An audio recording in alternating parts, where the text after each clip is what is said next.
If you're thinking about upgrading your lead acid battery or your AGM battery to a lithium battery, I just had mine installed and solar upgraded by Sandy. And Sandy is a do-it-yourself upgrade RV expert, and she's done over 100 lithium installs. And so I'm really glad to have her here to answer some questions, some really basic questions that I had about lithium batteries. And if I had these questions, I think you guys might have them too. So are you ready? Don't forget your Xantrax 3000 watt inverter. Oh, and the inverter, yeah, we're going to get to all of that. In fact, we're going to do a separate walkthrough video. So we'll do that so everybody can get a chance to see what she's done, because it's pretty spectacular. It's pretty spectacular. Okay, Sandy, if somebody knows nothing about lithium batteries, they're just a beginner and just starting to think about maybe upgrading, let's first talk about why somebody would even consider upgrading from a lead acid or an AGM battery to a lithium battery. Okay, so first of all, whether it's a flooded wet cell battery or an AGM battery, those are all lead acid batteries. That's just the design. And the thing about lead acid batteries is you can only use them down about 50%. If you use them lower than 50%, then you're going to damage them, and really it just takes one time, and now they're not holding a charge, or they can't hold a load, and bam, you've got to replace them.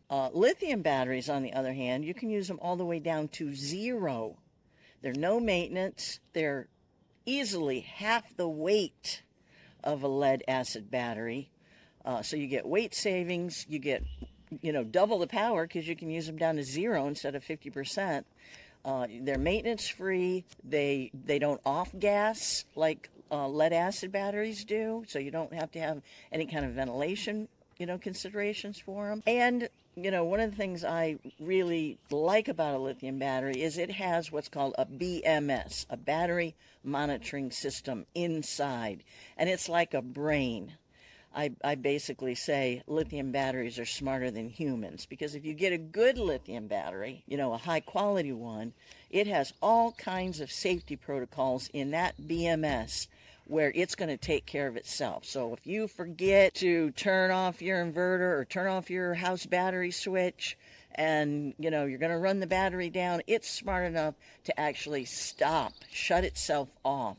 So you can't run it too low to where it's going to be damaged. It'll shut off for high temperature, it'll shut off for low temperature, shut off for high voltage, low voltage. I mean, it's got, bunches of safety parameters that it's just going to take care of itself. So, to me, having more power, less weight, and the fact that it, could save you from yourself when you forget to do things the way you're supposed to do them, just makes it worth the investment to switch over to a lithium battery. That makes a lot of sense. And those are the reasons that I upgraded, because we like to do boondocking, and I don't want to have to rely on hookups. Right. So this is going to be really nice. Double easily a 100 amp hour car battery. I mean, car batteries aren't even 100 amp hours, but so you only have 50. But if you put in a 100 amp lithium battery, then you have all 100 amps to use. I mean, it's definitely a game changer. And the bigger the lithium battery, capacity that you put in, the higher the load. So like Randy, in Randy's case, she has 480 amp hours of Xantrax lithium batteries, and she has a 3000 watt Xantrax inverter. So she can run her air conditioner, her microwave, and we're talking for hours, so she basically, if she wants to run the air conditioner, she can run that for a few hours. But if, she's camping in cooler weather, I mean, could literally be parked somewhere for like a week. I mean, that lithium battery bank is going to last you for a long time, particularly if you're not using heavy loads. Oh my gosh. I can't believe I'm going to be able to go boondocking and run my AC. This is going to be phenomenal. My next question for you, Sandy, is can anybody just buy a lithium battery and just replace it with their existing lead acid or AGM battery? Well, pretty much yes. I mean, the only different consideration is you need a lithium battery charger. Lead acid battery chargers will only take a lithium battery up to about 85%. And if you just use that battery charger long term, you're actually going to harm the battery. I mean, you're going to reduce its life. And a lithium battery can last you 10 years if you take care of it. So if you do want to upgrade to a lithium battery, I really recommend that you get a good lithium battery charger, like a Victron smart lithium battery charger. And then, you'd have to disconnect your converter in your breaker box, because that converter is also a battery charger, and it's the lead acid battery charger. So you basically would disconnect the battery charger that's in your power distribution center and install a separate battery charger, good lithium battery charger, so you can really maintain those batteries. And I'm not sure, but the ZAMP solar controller may also have a lithium setting, which, is something that you definitely would want to change to a lithium setting. In Randy's case, we removed all the ZAMP stuff. We did a whole, because it's not really the highest quality. It's just a kind of a basic. So we put in a very high quality multi-point tracking system Victron solar controller. So she's we put 400 watts of Bouge RV SIGs, a new design SIGs flexible panel. So she's, if she's parked in full sun, she's going to get more than 25 amps per hour just from her solar. So that's a big number for battery charging. Oh my gosh, this is so fun. Okay, that brings me to my next question. Solar panels. How does somebody know if they do have existing solar panels, how do they know if they'll be compatible with lithium batteries? Well, bottom line, all solar panels, I mean, they're just producing voltage and wattage, voltage, watts, and amperage that the solar controller then converts to the battery charging algorithm that those, the battery charging cycles, I'm going to say, profile, that's the word, that the battery needs. So in the case of lithium battery, like I said, I think the ZAMP controller, you might be able to choose the lithium setting. I think you can. Yeah, so what that's doing is converting your solar power to a lithium battery charging profile, which is exactly what you want. But the thing about solar panels is, one way that people can test their solar panels is, the battery controls how much charging it takes. So it decides if it wants to take, whatever amount it's going to take from the solar panels, it decides. So if you have solar panels and a solar controller and you look at it and you see it's producing voltage but no amperage, and you say, well, my solar panels aren't working, my first question is always, is your battery full? And if you say yes, that's why, because the battery decides if it needs to get the solar panels, then the solar controller producing what it needs. Otherwise, the solar system basically just, goes to sleep and waits till the battery says, hello, I need some charging. Oh, that makes sense. So the best way to test what your solar panels are doing is run your batteries down, park in full sun, and see what kind of amperage you're producing. Because if you are, like I said, in the case of Randy, 400 watts of solar should produce, in full sun, should produce just a little bit over 27 amps of charging power. And 200 basically would be half of that, and, 100, half of that, blah, blah, blah. So you can, basically just run your battery down like 25, 30%, park in the sun, and figure out, for whatever size solar panel you have, is it giving you the power that it's supposed to do. So like I said, 400 watts is, let's just call it 25 amps for a round number. 200 watts would be half of that, so 12.5, and 100 amps would be half of that, so 6.25. Okay, so if you're parked in full sun and you only have a 100 watt panel and you've run the battery down, more than 20 amp hour, more than 20%, and you watch your solar controller and you're not getting at least 6 amps, your solar panel and your solar controller is not working for you. So you really need to consider replacing it. I'm guessing that the ZAMP system, maybe you're only getting 50 to 75%, just because of it's an older technology. It's called a PWM solar controller, and that's like an older basic technology than MPPT solar controller, which has multi-point tracking. So it's constantly trying to optimize the power that's being harvested from the sun. So that's how you can tell, what your solar is doing for you in battery charging space. Thank you. I'm still learning, so thank you. It's a lot, yeah. It's a lot.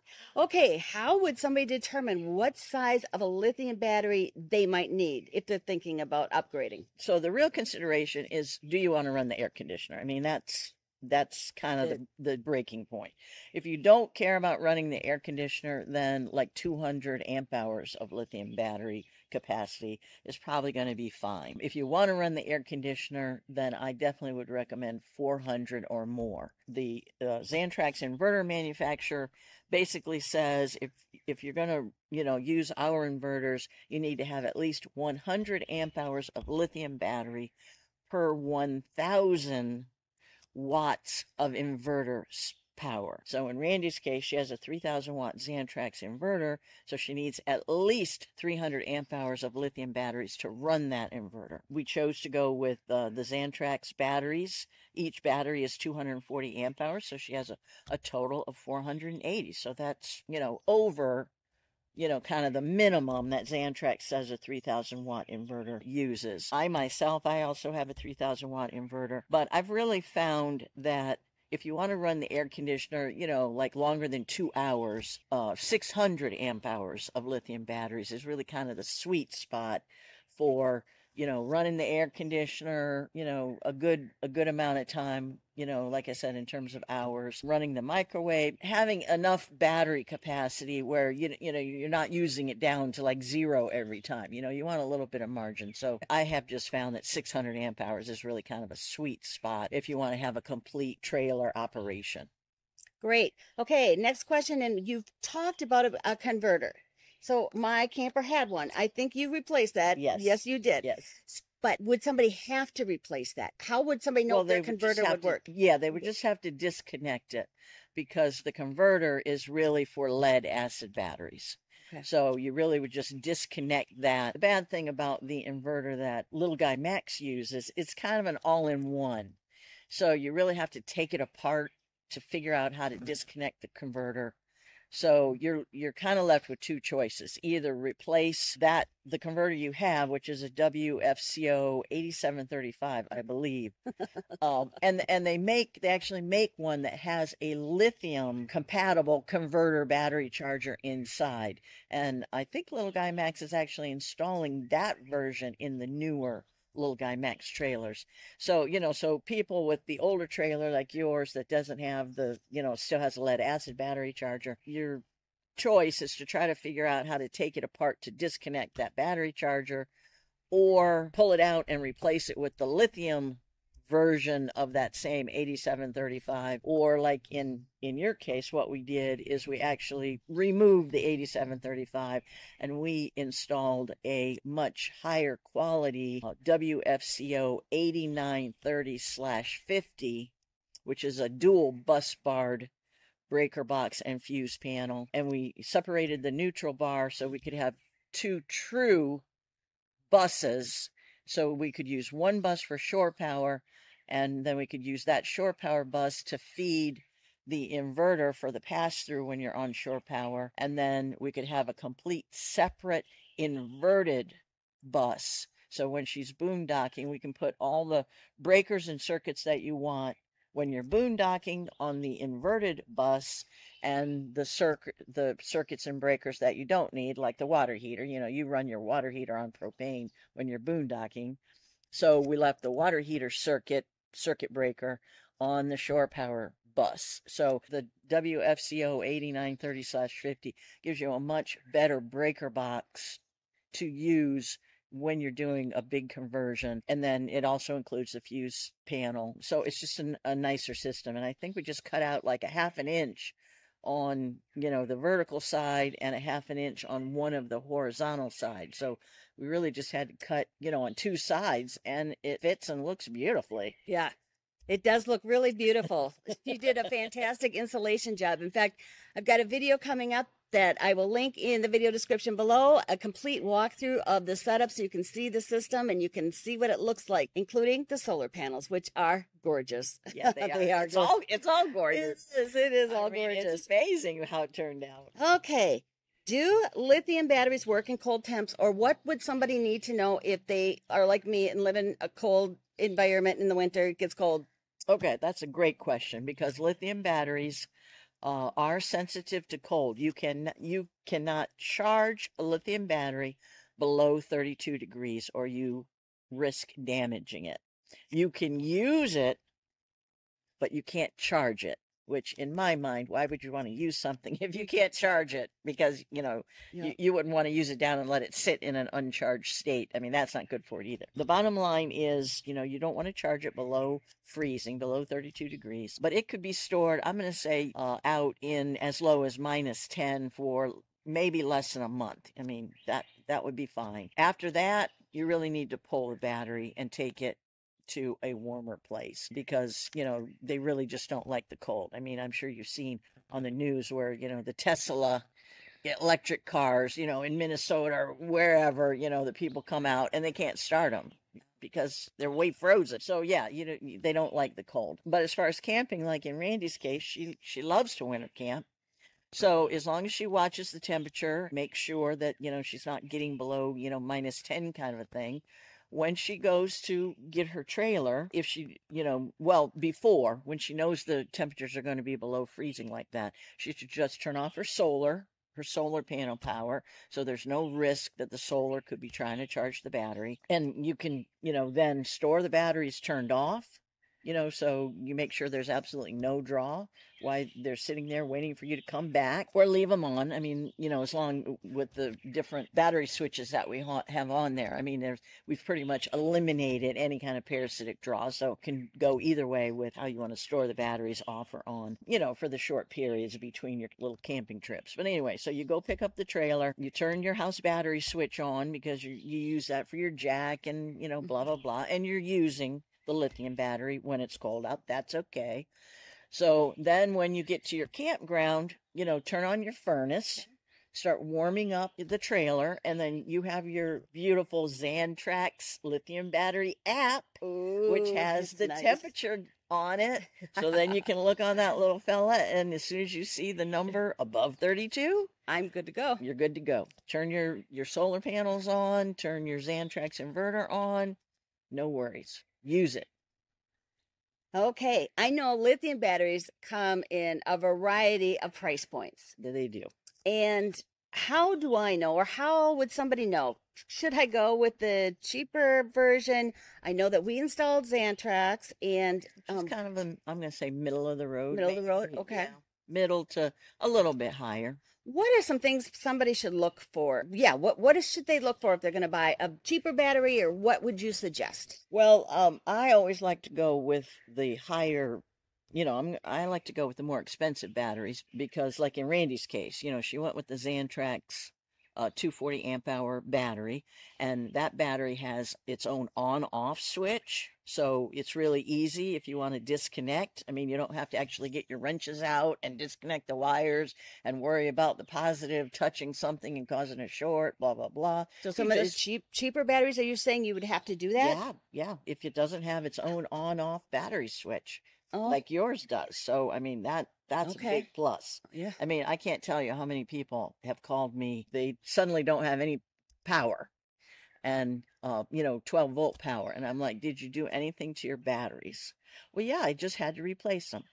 Well, you touched something with the positive cable and you shorted out. So now you've got to check all your fuses because you've probably blown fuses. So then you have to go around and find all the fuses because there's more fuses than just the ones in the fuse panel. So so now you're going through a big troubleshooting thing to try to figure out how to fix the damage that occurred because, you inadvertently caused a short. So having a lithium battery with its own on-off button, could definitely save you some grief down the road. Another thing that the Xantrax battery has is it is Bluetooth capable. It has Bluetooth connectivity to its brain, to the it's BMS. So now there's no guesswork. Randy calls it up on an app. It tells her how many amps she has, tells her what state of charge, what percentage the battery is at, what the voltage is, what the temperature is, what the BMS temperature. I mean, all this data, which is great because, that's probably the biggest problem that people have is they don't know what's going on with the battery. With other cheaper batteries, they don't have a Bluetooth BMS. They have a BMS, but not Bluetooth. So you have no way to see what's going on with the battery. So the only way for you to know what's going on with the battery is you have to buy what's called a shunt, a battery monitoring shunt. And I recommend the Victron shunt because it's, it's very high quality. And that Victron battery monitoring shunt, it's Bluetooth. It's also Wi-Fi, but it's Bluetooth, so you have to install that now on the cheaper lithium battery that you just bought. And then, you can connect the Victron app and blah, blah, blah, and get the same feature on your phone. But that's just another thing that you have to know how to install. So it's not just a disconnect and drop in kind of a thing. Whereas the battery, this Xantrax battery that Randy has, if we wanted, it would have fit in her battery compartment. So if we wanted to, we could have just simply disconnected her old battery, dropped the lithionics in, reconnected it, and then, when we were ready, press the little on-off button, shazam, and you've got everything you need right there in one battery. Bluetooth battery monitoring, the whole setup. So then, of course, more expensive batteries have more of the BMS safety protocols. Whereas, one thing you have to look at when you go on Amazon, if you're looking for, the really cheap batteries, is one of the things that they're missing is a low temperature cutoff. You always want a low temperature cutoff. You're really not going to use a high temperature cutoff. I've never gotten the battery so hot that it needed to shut down on high temperature. Even in 100-degree weather when I'm running the air conditioner, but definitely low temperature. Since a lithium battery can't be charged below 32, you want your inexpensive battery to at least be smart enough to be able to turn itself off if it's less than 32 degrees. Because, are you talking about the battery temperature? Or are you talking about the outside atmosphere temperature? The battery temperature, because that's going to be different. Okay. Yeah, so if that battery, if you forget, you have your solar connected, blah, blah, blah, and you forget to look at the weather, and bam, it goes below 32. If it doesn't have that low temperature cutoff, your solar, whatever battery chargers you're using, it's going to keep charging it, and that's going to damage it. So you want to buy a battery, you really need to invest in a good lithium battery that has the right safety protocols to protect itself, when the human doesn't doesn't do the right thing to help to maintain it. Those are the kind of differences that are, out there in terms of a cheap battery or less expensive battery from an expensive battery. And then, of course, the expensive batteries, they use higher grade cells, lithium cells. So those are the kind of batteries that you're really going to get, 10 years of performance if you maintain them correctly. There's a battery that I really like. It's called a lithionics battery. It actually has a never die reserve. So you cannot run it to zero. It actually turns itself off when it gets down to 10%. So you have to think, okay, I'm at 10%. Do I need power, obviously. So do I need to start a generator on my motorhome? Do I need to pull in a slide on my trailer or motorhome so I can get on the road to start using the, alternator battery charger? What do I need to do? So it gives you that 10% where you can turn it back on and you can start your generator. You can, pull in your slide. You can use your jack. So a lithionics battery, well more expensive than a Xantrax battery, but I'm just using that to illustrate there's even more features that you can get with a lithium battery if you're willing to pay the higher price. But in the case of this Xantrax battery, it's a beautiful battery. It's in an all metal case. It's been tested, drop tested. I said it's the Samsonite suitcase gorilla commercial, where you see the gorilla throw, that's what they're doing to the battery to make sure that battery is going to withstand any eventuality you know, God forbid something bad happens, but you know, you've seen accidents on the highway. Xantrax has gone the extra mile to produce a super high quality battery, you know, that's gonna survive, you know, when maybe your trailer wouldn't, depending on what, you know, what happens. But, you know, that's good from a safety perspective because it's not going to catch on fire. I mean, it's in a metal box. The cheap batteries are in plastic boxes. That's sealed. Cheap batteries, you know, aren't sealed. So they're not waterproof. You know, they can have moisture infiltration. I mean, all kinds of things can happen. You know, that Xantrax has gone the extra mile to make sure you have a high quality battery that's really going to last you 10 years. You're making a big investment when you buy a lithium battery, so you want it to last for 10 years versus, you know, what I'm going to call more the throwaway lithium batteries where you don't pay that much for them, but then you say to yourself, you know, well, I didn't pay much, so what, it lasted, you know, a few years. But, you know, that choice is yours. There's all different brands and prices, and you know, so you just have to figure out, like I tell Randy, to me, having it easy, worry-free, carefree, and helps me to enjoy my camping and not have to think about, you know, taking care of all these little doodad things. That's priceless. I'm totally down with making an investment, you know, a higher dollar investment in a good lithium battery that's going to remove all those kinds of worries, trouble-free, maintenance-free, you know, all the elements away from me, just being able to go pick up my little guy Max trailer and go have fun with it. Hit the road. Yeah. Well, and Xantrax has offered a 5% off discount code that I will leave maybe right here and also in the video description below. So that's a nice savings. Yeah. That's good. Yeah. Yep. So take advantage of that savings.